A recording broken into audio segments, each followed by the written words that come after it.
오늘 본문의 말씀을 가지고 바른 믿음 두 번째 주인 바꿈이라는 제목으로 함께 말씀을 나누기를 원합니다. 두 마리의 앵무새가 있었어요. 한 마리는 권사님이 키웠고 다른 한 마리는 목사님이 키우셨습니다.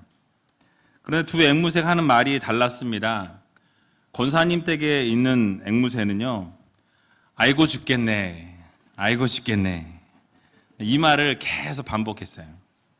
목사님 댁에서 키우던 앵무새는 주여 저들의 소원을 들어주소서 라면서 늘 외쳤다고 합니다. 이렇게 말하는 이유가 무엇이겠습니까? 권사님께서 허리와 관절이 안 좋으셔서 일어설 때나 앉을 때나 아이고 죽겠네, 아이고 죽겠네, 그러다 보니까 이 앵무새도 그렇게 따라 했던 것입니다. 근데 목사님 키우던 앵무새는요, 목사님이 기도할 때마다 저들의 소원을 들어주소서라고 기도하니까 이제 그렇게 따라하게 된 것이었습니다. 근데 권사님이 생각을 해보니까 자기 집에 있던 이 앵무새가 언행이 너무 좋지 않아서 이 언행을 좀 바로잡아야 되겠다라는 생각으로 목사님 집에 있는 앵무새와 같이 키우면 좀 언행이 좋아지지 않을까라는 생각을 하게 되었습니다. 목사님께 여쭤봤어요. 같이 키워도 되겠느냐고. 허락을 받았습니다. 목사님 키우신 앵무새를 같이 함께 놓아두기로 결정했습니다. 그런데 어느 날 권사님이 키우던 앵무새가 죽어버리고 말았어요. 그 이유를 알아봤더니 맨날 죽겠네, 죽겠네 할 때마다 옆에서 저의 소원을 들어주소서 라고 이렇게 기도했더니 그 소원이 이루어졌다고 합니다. 여러분 무엇을 말씀하고 있습니까? 바른 믿음으로 살기 위해서는 우리가 언행을 조심해야 한다라는 교훈을 하고 있습니다. 우리도 모르는 사이에 우리가 내뱉는 그 말이 참 중요하고 조심해야 한다라는 교훈을 하고 있는 것입니다. 최근 계속해서 바른 복음과 바른 믿음에 대해서 말씀을 드리고 있습니다. 오늘은 부자 청년의 이야기를 통해서 어떻게 해야 바른 믿음으로 설 수 있는가라는 것을 같이 한번 생각해 보기를 원합니다. 이야기는 이렇게 시작되고 있습니다. 오늘 본문 16절을 보면 이렇게 말씀합니다. 어떤 사람이 주께 와서 가로되 선생님이여 내가 무슨 선한 일을 하여야 영생을 얻으리까? 라고 말씀하고 있습니다. 여기서 어떤 사람이라 라고 표현하고 있지만 이 전체 내용을 살펴보니까 이 어떤 사람은 부자 청년이라는 것을 우리가 쉽게 알 수 있습니다. 그런데 이 말씀의 병행 구절인 누가복음 18장을 우리가 보게 되면요, 이 부자 청년은 유대 관원이라 라고 성경이 말씀하고 있습니다. 즉 사내들인 공회의 일원이라는 말씀이에요. 그래서 유대 사회적 흐름으로 볼 때 그가 예수님께 찾아왔다라는 것은 상당한 용기와 결단이 필요했을 것입니다. 왜냐하면 유대 종교 지도자들이 예수님 앞에 나와서 예수님과 함께하는 것 자체를 달가워하지 않았던 것을 우리는 성경을 통해서 알 수 있습니다. 게다가 사회적인 지위가 악영향을 받을 수 있기 때문에 신중하게 고려하고 고민하고 또 생각하고 주님 앞에 나왔을 거예요. 그런데 왜 주님 앞에 나왔다라고 성경은 말씀합니까? 바로 영생을 얻기 위해서 선한 일을 어떻게 해야 되냐, 무슨 선한 일을 해야 되냐라고 묻기 위해서 나왔습니다. 그의 질문을 통해서 우리는 그가 왜 예수님께 나왔는지를 알 수 있어요. 바로 영생이, 영원한 생명을 어떻게 해야 얻을 수 있을까라는 질문이 계속해서 반복적으로 생겼기 때문입니다. 결국 영생을 얻고 싶었어요. 이터널 라이프, 이 영원한 생명을 얻고 싶었던 것입니다. 당시 유대인들 사이에서는 내세에 대한 이 궁금증이 팽배해 있었습니다. 하지만 많은 사람들이 정확한 길을 알지 못했어요. 어떻게 해야 영원한 생명을 얻을 수 있는지, 어떻게 해야 우리가 영원한 삶을 살 수 있는지에 대한 정확한 길을 잘 알지 못했던 것 같습니다. 누가복음 10장 25절에도 보면 어떤 율법사라고 이야기하면서 예수님 앞에 나와서 이런 질문을 합니다. 동일해요. 내가 무엇을 하여야 영생을 얻으리까? 라고 묻는 것을 볼 수 있습니다. 또 요한복음 3장에도 보면 바리새인이자 유대인의 지도자였던 니고데모도 예수님 앞에 나와서 거듭남에 대해서 물어보는 것을 볼 수 있습니다. 다시 태어나는 것에 대해서 이야기하는 것을 볼 수 있어요. 이처럼 유대 종교지도자들이 내세에 대해서 확신이 없었던 것을 우리가 깨달아 알 수가 있는 것입니다. 그런데 여기서 우리가 부자 청년이 묻고 있는 이 질문에서 한 가지 문제를 우리가 발견할 수 있습니다. 당시 유대인들이 전형적인 그 구원관을 그 부자 청년이 가지고 있는 것을 볼 수 있습니다. 즉 당시의 유대인들은 자신이 선을 행함으로 인해서 구원을 얻을 수 있다라는 생각을 가지고 있었다라는 거예요. 내가 율법을 잘 지키고 선을 행하고 주변에 있는 많은 사람들을 자비를 베풀어서 도와주게 되면 구원을 얻을 수 있다라는 그런 생각을 가지고 있었던 것입니다. 자신이 선을 행함으로 인해서 구원을 얻게 되고 또 율법을 잘 지킴으로 인해서 이 율법을 통해서 구원을 얻는다라는 이런 생각을 하고 있었던 것입니다. 여러분 그런데 어떻습니까? 여러분들이 보기에 이 부자 청년이 올바른 접근을 하고 있다고 생각하십니까? 아니라는 거예요. 우리가 계속 살펴본 것이 무엇입니까? 구원은 하나님의 은혜로 받는다라는 말씀을 계속해서 드렸습니다. 또 구원을 주실 때 하나님께서 여러분들의 믿음을 보시고 믿음을 통해서 구원을 주신다라고 계속해서 말씀드렸습니다. 구원의 문제는 자신의 의로움이나 어떤 공로나 열심이나 선행이나 이런 것들을 통해서 얻는 것이 아니라는 거예요. 구원은 바로 인간의 행위로 인해서 구원받는 것이 아니라 하나님의 은혜로, 하나님의 선물로 여러분들에게 주어진다라는 사실을 여러분 모두 믿으시기 바랍니다. 그래서 율법을 잘 지킨다고 해서 얻어지는 것이 아니에요. 그래서 오늘 본문에 보니까 주님 앞에 나온 이 부자 청년에게 주님께서 먼저 율법을 말씀하십니다. 살인하지 말라, 간음하지 말라, 도적질하지 말라, 거짓 증거하지 말라, 내 부모를 공경하라, 내 이웃을 내 몸과 같이 사랑하라 라는 이런 율법을 지켜야 한다라는 것을 이야기합니다. 그랬더니 무엇이라고 말합니까? 부자 청년은 예 주님 제가 그것을 어려서부터 잘 지켰다라고 말씀하고 있습니다. 부족한 게 없다라는 거예요. 내가 그것을 다 지켰기 때문에 무엇이 부족합니까? 아주 당당하게 이야기하고 있습니다.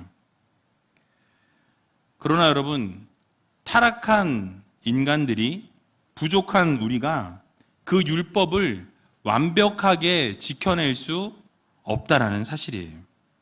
우리의 힘과 노력으로는 그 율법을 완성할 수가 없다라는 사실입니다. 우리의 힘과 노력으로는 구원을 이루어낼 수 있습니까? 없습니까? 없습니다. 질문의 방향이 잘못되었다는 거예요. 우리가 무슨 선한 일을 행하여야 구원을 얻을 수 있냐라는 이 질문 자체가 틀린 질문이라는 것입니다. 그래서 로마서 7장 10절을 보게 되면요 이렇게 말씀하고 있어요. 생명에 이르게 할 그 계명이 내게 대하여 도리어 사망에 이르게 하는 것이 되었도다. 아멘. 여러분 무엇이라고 말씀하고 있습니까? 율법이나 계명이나 이것을 통해서 생명을 이르게 하는 것이 아니다라고 말씀하고 있어요.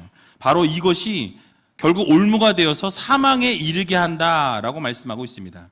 왜냐하면 우리가 율법을 지키기 위해서 최선의 노력을 다하고 열심을 다하지만 결국 그 계명을 지키지 못해서 또 죄를 짓게 되고 또 죄를 짓게 되고 결국 또 죄를 짓게 되는 그런 악순환의 반복이 이루어지게 된다라는 것입니다. 이 말씀은 곧 자신이 선한 행위나 율법으로는 결단코 구원에 이를 수 없다라는 것을 우리들에게 가르쳐주고 있는 것입니다. 성경은 무엇이라고 말씀합니까? 로마 3장 20절에 보니까 이렇게 말씀합니다. 우리 같이 한번 읽어보도록 하겠습니다. 그러므로 율법의 행위로 그의 앞에 의롭다 하심을 얻을 육체가 없나니 율법으로는 죄를 깨달음이니라. 아멘. 여러분 무엇이라고 말씀합니까? 율법의 어떤 행위로도 우리가 구원에 이를 수 없다라고 말씀하고 있습니다. 우리가 율법을 아무리 지키고 노력하고 최선을 다하고 우리가 모든 것을 우리의 힘과 능력으로 하고자 할지라도 그것을 감당해낼 수 없다라는 말씀을 하고 있는 것이에요. 결국 구원은 율법이 아니라 구원은 은혜입니다. 하나님께서 부어주시는 은혜, 하나님께서 여러분들의 믿음을 보시고 주시는 그 은혜로, 선물로 구원이 주어진다라는 사실을 여러분 기억하시기 바랍니다. 성경의 여러 곳에서 이렇게 이 사실을 그대로 강조하는 것을 볼 수 있습니다. 에베소서 2장 5절을 보게 되면 허물로 죽은 우리를 그리스도와 함께 살리셨고 너희가 은혜로 구원을 얻은 것이라 라고 말씀하고 있습니다. 여러분 구원을 어떻게 얻었다고요? 은혜로 얻었다라고 말씀하고 있습니다. 여러분 공로로 얻은 것이 아니에요. 여러분들이 무엇을 해서 얻은 것이 아니고 하나님께 무엇을 드려서 하나님께서 그것의 대가로 구원을 주신 것이 아니라는 것입니다. 전적으로 하나님의 은혜로 여러분들에게 구원을 베풀어 주셨다는 사실이에요. 에베소서 2장 8절에도 동일하게 말합니다. 같이 한번 읽어보도록 하겠습니다. 에베소서 2장 8절 너희가 그 은혜를 인하여 믿음으로 말미암아 구원을 얻었나니 이것이 너희에게서 난 것이 아니요 하나님의 선물이라. 아멘. 여러분 그렇습니다. 우리는 오직 하나님의 구원이 여러분들의 노력과 여러분들이 무엇을 해서 공로로 인해서 받는 것이 아니라 오직 하나님의 은혜로, 오직 하나님의 선물로 여러분들에게 구원이 주어졌음을 여러분 모두 믿으시기 바랍니다. 여러분들의 믿음을 보시고 주시는 거예요. 그래서 사도행전 16장 31절을 보면 주 예수를 믿으라 그리하면 어떻게 하신다고요? 너와 내 집이 구원을 얻으리라. 아멘. 여러분 그렇습니다. 하나님께서 구원 주실 때 여러분들의 믿음을 보시고 구원을 베풀어 주신다라는 거예요. 그리고 하나님의 은혜로 선물로 주시는 겁니다. 일방적으로 하나님 주시는 거예요. 그럼 우리는 어떻게 하면 되죠? 주면 어떻게 해요? 받으시면 되는 거예요. 구원을 선물로 주시면 그 선물을 우리는 감사함으로 받으면 되는 것입니다. 그래서 예수님께서도 수많은 병자들을 고칠 때에 내 믿음이 너를 구원하였다 라고 선포하시는 것을 볼 수 있다는 거예요. 늘 주님께서 그렇게 선포하셨습니다. 결국 주님께서 우리들의 믿음을 보시고 여러분들의 믿음을 보시고 구원받을 만하구나, 그 믿음을 보시고 구원해 주시는 거예요. 그리고 믿음으로 그 구원을 받으면 우리가 영생함으로 살아갈 수 있게 되는 것입니다. 그러므로 오직 주 예수 그리스도를 믿음으로 말미암아 구원을 얻는다는 사실을 여러분 기억하시고 구원은 오직 일방적인 하나님의 선물이라는 사실을 여러분 깨달으시기 바랍니다. 재미있는 것은요, 이 부자 청년은 여전히 자신이 완벽하다라고 생각한 것 같습니다. 그래서 아마 유명하다는 예수님께 나와서 확인받고 싶었던 거예요. 내가 이렇게 율법을 지켰습니다. 내가 어려서부터 모든 율법을 다 지켰으니 이 영원한 생명이 나에게 임하지 않을까요? 라고 주님 앞에 와서 확인을 받기 위해서 온 것으로 보여집니다. 그러나 주님께서 그의 중심을 꿰뚫어 보시고 주님께서 그에게 부족한 한 가지를 끄집어내시는 것을 볼 수 있습니다. 오늘 함께 본문 21절과 22절을 읽어보도록 하겠습니다. 예수께서 가라사대 내가 온전하고자 할진대 가서 내 소유를 팔아 가난한 자들을 주라. 그리하면 하늘에서 보화가 내게 있으리라. 그리고 와서 나를 쫓으라 하시니 그 청년이 재물이 많음으로 이 말씀을 듣고 근심하며 가니라. 아멘. 여러분 무엇이라고 말씀하고 있습니까? 예수님께서 이 부자 청년으로부터 부족함으로 꼬집어내신 것은 무엇입니까? 바로 부함이었어요. 풍족함이었습니다. 이 풍족함을 보시면서 그것을 부족함으로 그에게서 끄집어내셨다라는 사실이에요. 그래서 가지고 있던 모든 소유를 다 가난한 자들에게 나누어 주고 그리고 나를 쫓으라. 그러면 그 대가로 하나님께서 구원을 베풀어 주시겠다라고 말씀하고 있는 것입니다. 그런데 여러분 그 청년이 무엇이라고 이야기합니까? 그 청년이 재물이 많음으로 어떻게 했다고요? 근심하며 돌아갔다라고 말씀하고 있습니다. 대가를 지불하고 싶지 않았어요. 자신이 주인으로 삼고 있었던 재물을 빼앗기고 싶지 않았다라는 사실입니다. 여기서 우리가 알 수 있는 사실은 무엇입니까? 그 부자 청년은 모든 율법을 다 지켰고 영생에 대한 열정과 마음도 있었지만 그의 삶 가운데 있어서 주인이 무엇이었습니까? 바로 세상 물질이었다라는 거예요. 돈이 자기 자신의 주인이었다라는 사실이에요. 예수님께서 그것을 꿰뚫어 보시고 그 주인을 바꾸라 명하실 때에 그는 어떻게 했습니까? 근심하며 돌아갔다라는 거예요.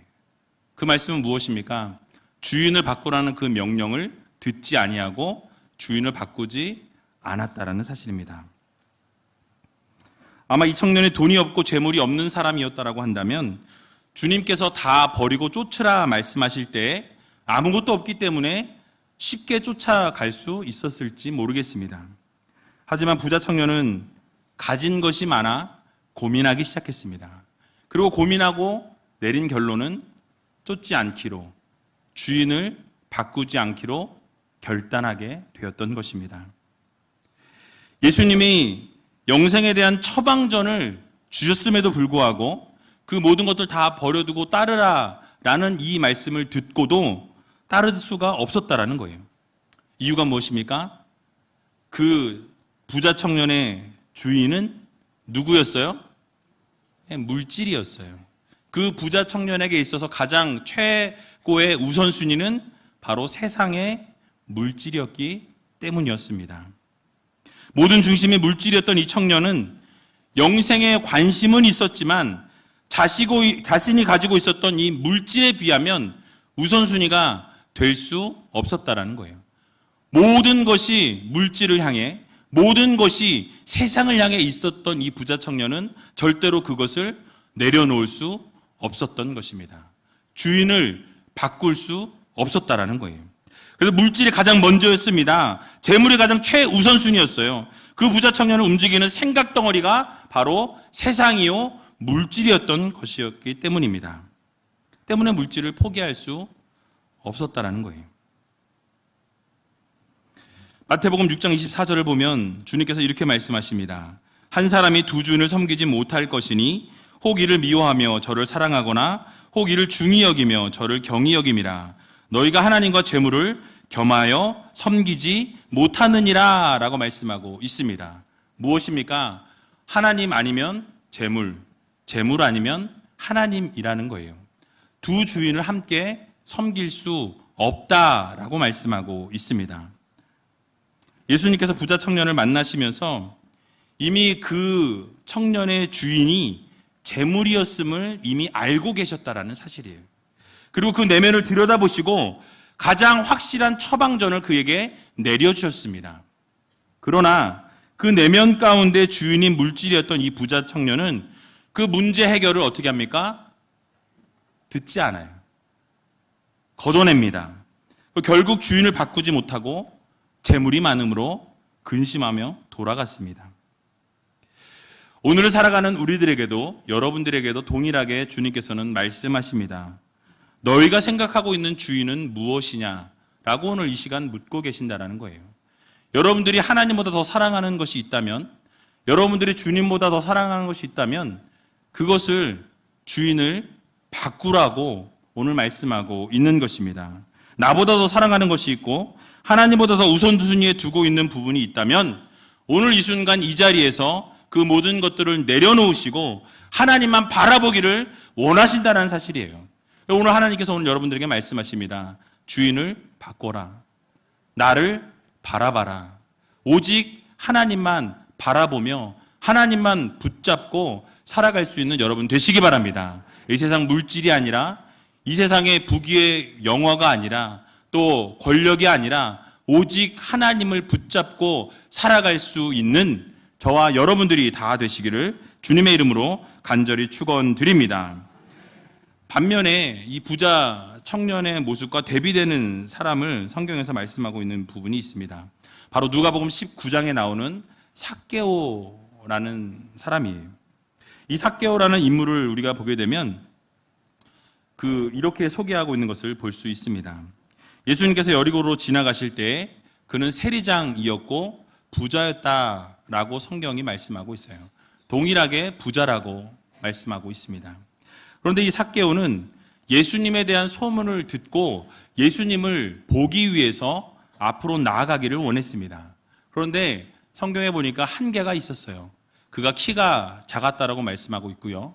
사람이 너무나 많았다라고 성경은 말씀합니다. 키가 작고 사람이 많아서 앞으로 갈 수 없게 되니까 그 한계를 뛰어넘기 위해서 어디로 올라갑니까? 뽕나무에 올라갔다라고 성경은 말씀하고 있습니다. 그리고 거기서 예수님을 바라보게 됩니다. 그런데 예수님께서 갑자기 삭개오에게 다가오셨다라는 사실이에요.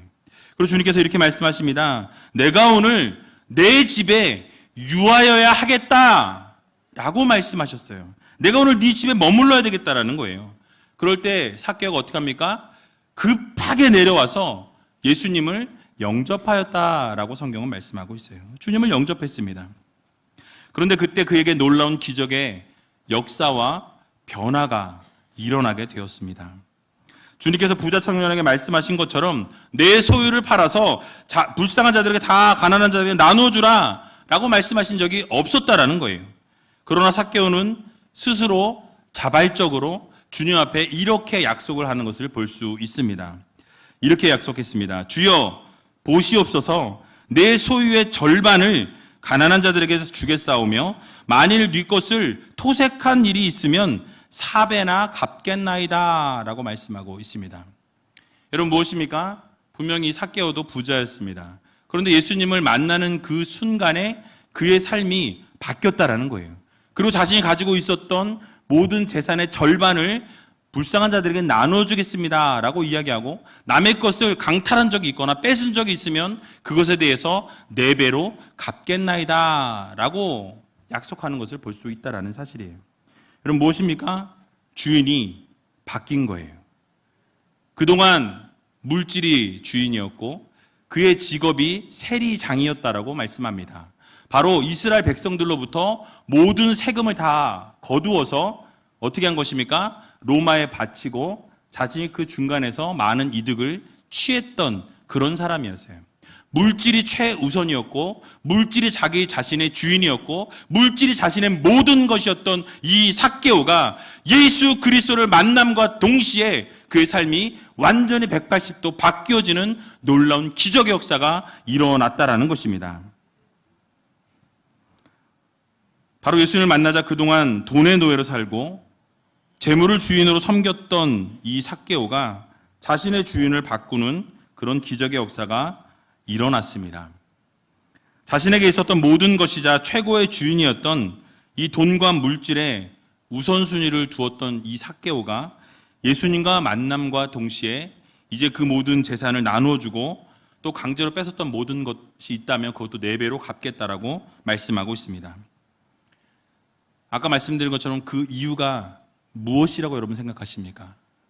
바로 자신이 생각하였던 이제 주인이 바뀌었다라는 거예요. 물질이 나의 주인이었으나 이제는 예수 그리스도가 나의 주인이십니다 라는 이 고백을 이렇게 약속으로 올려드리는 것을 볼 수 있습니다. 그래서 돈이 이제는 나의 우선순위가 아니라, 재물이 아니라 나의 주인은 오직 하나님 여호와이십니다, 예수 그리스도이십니다 라는 고백을 올려드리고 있는 거예요. 우리의 모습은 어떠합니까? 혹시 여러분들 재물의 눈이 어두워 하나님 나라를 바라보지 못하고 여전히 재물에 묶여 살아가고 계시지는 않으십니까? 하나님께 예물 드림에 있어서 혹시 아까워하거나 주저할 때는 혹시 없으셨습니까? 그러나 성도들의 바른 믿음의 표현은 예물을 드리는 것에서부터 시작한다고 저는 생각합니다. 말라기 3장에 보면 온전한 11조와 헌물에 대해서 하나님께 드려라 라고 말씀하는 것을 볼 수 있습니다. 우리 말라기서 3장 8절과 9절을 같이 한번 읽어보도록 하겠습니다. 사람이 어찌 하나님의 것을 도적질하겠느냐? 그러나 너희는 나의 것을 도적질하고도 말하기를 우리가 어떻게 주의 것을 도적질하였나이까 하도다. 이는 곧 11조와 헌물이라. 너희 곧 온 나라가 나의 것을 도적질하였으므로 너희가 저주를 받았느니라. 아멘. 여러분 무엇이라고 말씀하고 있습니까? 바로 너희가 온전한 11조와 헌물을 드리지 않았기 때문에 너희들은 도적질한 것이다 라고 말씀하고 있는 거예요. 그래서 그 백성들이 하나님의 것을 도적질하였기 때문에 결국 너희가 저주를 받게 되었다라고 하나님께서 선포하여 주시는 것을 볼 수 있다라는 사실입니다. 그러나 주님께서 그대로 두지 아니하시고 말라기서 3장 10절에 보면 이렇게 약속해 주시는 것을 볼 수 있습니다. 우리 같이 한번 읽어보겠습니다. 만군의 여호와가 이르노라 너희의 온전한 11조를 창고에 들여 나의 집에 양식이 있게 하고 그것으로 나를 시험하여 내가 하늘 문을 열고 너희에게 복을 쌓을 곳이 없도록 붙지 아니하나 보라. 아멘. 그럼 무엇입니까? 온전한 11조를 창고에 들여서 하나님의 집에 양식이 있게 하라라고 말씀합니다. 그리고 그것으로 인해서 하나님을 시험해보라 라고 말씀하고 있어요. 어떤 시험입니까? 하늘 문을 열고 하나님께서 복을 부어주나 부어주지 아니하시나 시험해보라는 거예요. 그러므로 우리 인생의 주인이 돈이 아니라 또 재물이 아니라 주님이 주인이 되신 삶을 살아갈 수 있는 여러분들이 다 되시기 바랍니다. 사랑하는 의제교 성도 여러분, 바른 믿음으로 살아가길 원하십니까? 그렇다고 한다면 여러분들의 주인을 바꾸시기 바랍니다. 삼위일체 하나님 한 분만으로 만족한 삶을 살아갈 수 있는 여러분들이 다 되시기 바랍니다. 만약 삼위일체이신 하나님보다 이 세상 그 어떤 무엇인가를 사랑하고 있다면 주님께서 오늘 말씀하십니다. 그 주인을 당장 바꾸라는 거예요. 세상의 것으로부터 하나님으로, 세상의 모든 물질로부터 돌이켜서 하나님을 의식하고 하나님을 바라보는 삶을 살기를 원하신다는 것입니다. 그러므로 오늘 이 자리에서 그 주인을 당장 바꾸시길 바랍니다. 그리고 주인을 바꿈으로 이 삭개오와 같이 세상의 모든 것을 다 버리고 주님 한 분만으로 만족하고 주님만 붙잡고 살아갈 수 있는 저와 여러분들이 다 되시기를 주님의 이름으로 간절히 축원드립니다.